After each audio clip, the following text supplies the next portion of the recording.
Israel ने अपने citizens को टर्की से बाहर निकलने के लिए, लेबनान से हमले हो रहे हैं इजराइल के ऊपर, रशिया यूक्रेन का युद्ध आगे बढ़ता जा रहा है, जहां और ट्रूप्स बढ़ा लिए हैं यूक्रेन ने। पहली बार एक स्ट्रॉन्ग बैलिस्टिक मिसाइल्स तक यूक्रेन को सप्लाई होने वाली। इंडिया पाकिस्तान के बॉर्डर पे स्कर्मिशेस बढ़ चुकी हैं।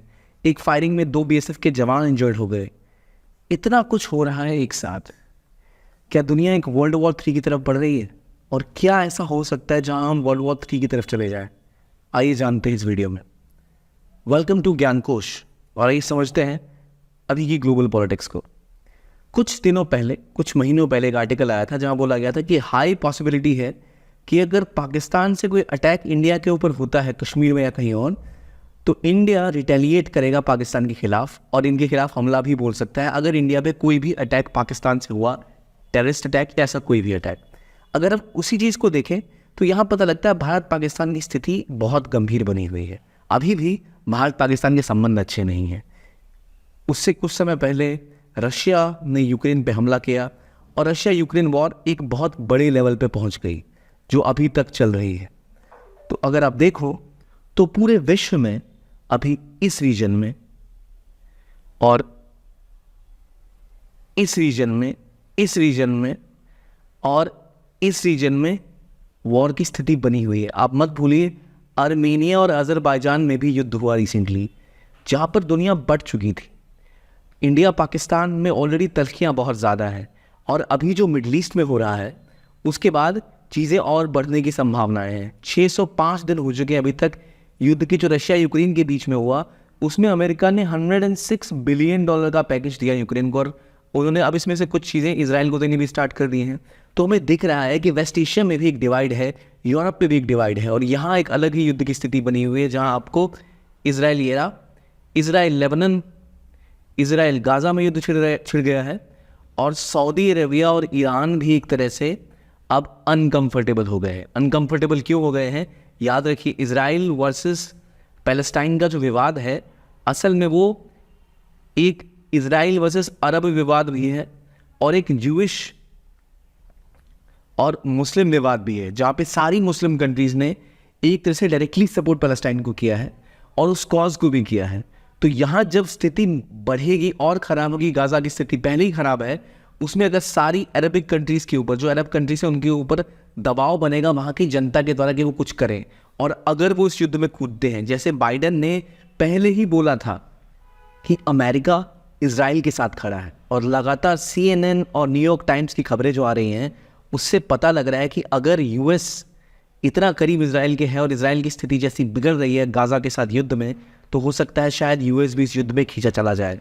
क्योंकि याद रखिए, हमास को सपोर्ट करता है ईरान, हिजबुल्लाह को सपोर्ट करता है ईरान, और अगर हमास हिजबुल्लाह के सपोर्ट को लेकर ईरान ने खुल के सामने आकर इजराइल के ऊपर हमला कर दिया या सीरिया के थ्रू इनडायरेक्टली अटैक बढ़ा दिए, लेबनान के थ्रू अटैक इजराइल के ऊपर बढ़ा दिए, क्योंकि इन इलाकों में ईरान की प्रॉक्सी फौज है वहाँ पर, यानी ईरान के फंडेड लड़ाके सीरिया में भी है, ईरान के फंडेड लड़ाके लेबनान में भी है, जैसे हिजबुल्लाह की हम बात करें, और इनके ही फंडेड गाज़ा में हमास भी है। तो और हमास को सपोर्ट थोड़ा बहुत अरबिक कंट्रीज़ भी करती है। तो इस स्थिति में हम देख सकते हैं कि यहाँ युद्ध की स्थिति बहुत ज़्यादा बिगड़ सकती है और एक वर्ल्ड वॉर भी शायद हम देख सकते हैं। पर क्या दुनिया तैयार है इस चीज़ के लिए? इस बात से परे अगर हम ये भी समझें कि ईरान का अटैक लगातार बढ़ता है तो इजराइल घिर जाएगा। ऊपर सीरिया है, नीचे गाज़ा है, इधर आपको लेबनान है, तो वहाँ अमेरिका जैसे इनके सपोर्ट में आएगा तो रशिया जैसी कंट्रीज़ को मौका मिल जाएगा कि वो भी यहाँ पे एंटर कर जाए और शायद वो भी ईरान और सीरिया को डायरेक्टली सपोर्ट करना शुरू कर दें इस वॉर में। और फिर ये वॉर शायद अरब और इजराइल वॉर भी बन जाए, जहाँ Saudi Arabia, UAE, Oman, Yemen, इन जैसी कंट्रीज़ के ऊपर भी दबाव बनेगा। यमन तो खैर खुद ही एक बहुत बुरी स्थिति में है कि वो इजराइल को जवाब दे, तो वर्ल्ड वॉर शायद होने की स्थिति बन जाए। इसीलिए अमेरिका बहुत संभल के चल रहा है। अगर आप देख लें वेस्ट एशिया के आसपास, तो लेबनीज़ पॉलिटिशियन ने कहा है कि लेबनान का भी इसमें एंटर होना ऑलमोस्ट पॉसिबल है, क्योंकि जो स्थितियां बन रही हैं उसमें वो कुछ ज़्यादा देर तक आंखें बंद करके नहीं बैठ सकते। इंडिया पाकिस्तान की स्थिति पहले ही खराब है, पाकिस्तान ये मौका ढूंढ ही रहा है कि अगर अरब कंट्रीज़ एक तरह से युद्ध में आती हैं तो क्योंकि पाकिस्तान एक न्यूक्लियर बॉम्ब वाली इस्लामिक कंट्री है तो वो अपना दावा वहाँ पेश कर सकती है कि हाँ हम भी सपोर्ट करेंगे। और याद रखिए, इजराइल को पाकिस्तान रिकॉग्नाइज ही नहीं करता, तो ये सब चीज़ें जिस वजह से हमें दिख रही है कि चीज़ें और ज़्यादा वर्ल्ड वॉर 3 की तरफ बढ़ सकती है।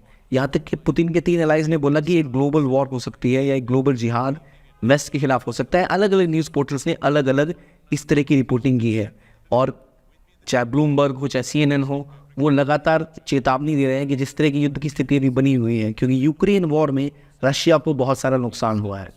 रशिया को जो उम्मीद थी कि वो 2 महीने के अंदर या 15 दिन के अंदर पूरे यूक्रेन पे कब्जा कर लेगा, वो नहीं कर पाया। उसके बाद रशिया तरीके ढूंढ रहा है कि कैसे US का जो एक कंट्रोल है ग्लोबल इकोनॉमी के ऊपर, जो वेस्ट की हेजेमनी है, वेस्ट का जो डोमिनेंस है, वो कम हो जाए। और उसके लिए रशिया पूरा इस्तेमाल करेगा कि जो भी वेस्ट एशिया में हो रहा है, जो इजराइल पैलेस्टाइन कॉन्फ्लिक्ट है, उसमें अमेरिका को किसी तरह और ज़्यादा नुकसान हो। सिर्फ इतना ही नहीं, एक और बड़ा प्लेयर यहाँ है चाइना। चाइना के साथ इंडिया के रिश्ते पहले ही ख़राब है। अभी तक चाइना थोड़ा सा ठंडे बस्ते में रह के आराम से डिस्टेंस से सब कुछ देख रहा है, पर हो ज़रूर सकता है कि कभी मुद्दा बढ़ा तो शायद वो भी यहाँ एंटर कर जाए। अब देखिए, अमेरिका के हॉस्टेज हमास ने थे, अब छोड़े हैं। एक पॉइंट के बाद अगर ऐसी स्थिति दोबारा बनती है कि अमेरिकन सिटीजन्स हॉस्टेज होते हैं, हमास उनको हॉस्टेज रख लेता है, तो कैप्चर कर लेता है, तो अमेरिका को कदम उठाने ही पड़ेंगे। इसलिए हम अभी ऐसी स्थिति में हैं जहां सबको एक सिस्टम फॉलो करना चाहिए कि वो चीज़ों को संभल के करें, फॉलो करें। जो भी स्थिति आती है, अगर वो अमेरिका की इन्वॉल्वमेंट की बात हो या ईरान की इन्वॉल्वमेंट की बात हो, अगर ऐसा कुछ भी होता है या रशिया डायरेक्टली सीरिया को सपोर्ट कर देता है कि भाई आप अटैक कर दो। याद रखिए, रशिया ने इजराइल के खिलाफ एक UN में रेजोल्यूशन भी लाया था। नॉर्मली रशिया ऐसा नहीं करता है। यानी हमें दिख रहा है कि दुनिया एक ग्लोबल वॉर की तरफ बढ़ती हुई जा सकती है। इसलिए बहुत इंपॉर्टेंट है कि सब यहाँ अभी संभल के कदम उठाए। वर्ल्ड वॉर 3 अभी एक रियलिटी होती तो नहीं दिख रही, लेकिन क्या पता जब वॉर की स्थिति होती है तो एक गलती दुनिया को वर्ल्ड वॉर की ब्रिंक तक भेज सकती है। इसलिए वर्ल्ड वॉर 3 अभी तो नहीं हो रहा, लेकिन अगर ईरान, अमेरिका, इजराइल ये कुछ ऐसी गलतियाँ कर देते हैं जिससे कई देश इसकी चपेट में आ जाए, तो क्या पता एक वॉर वर्ल्ड लेवल पे हो जाए। वर्ल्ड वॉर ना सही, पर एक war at a world level हो सकती है कई देशों वाली। पर हमें उम्मीद करनी चाहिए कि ऐसा ना हो। आई होप आपको वीडियो अच्छा लगा हो। देखने के लिए बहुत बहुत धन्यवाद। कीप ऑन वॉचिंग ज्ञान कोश।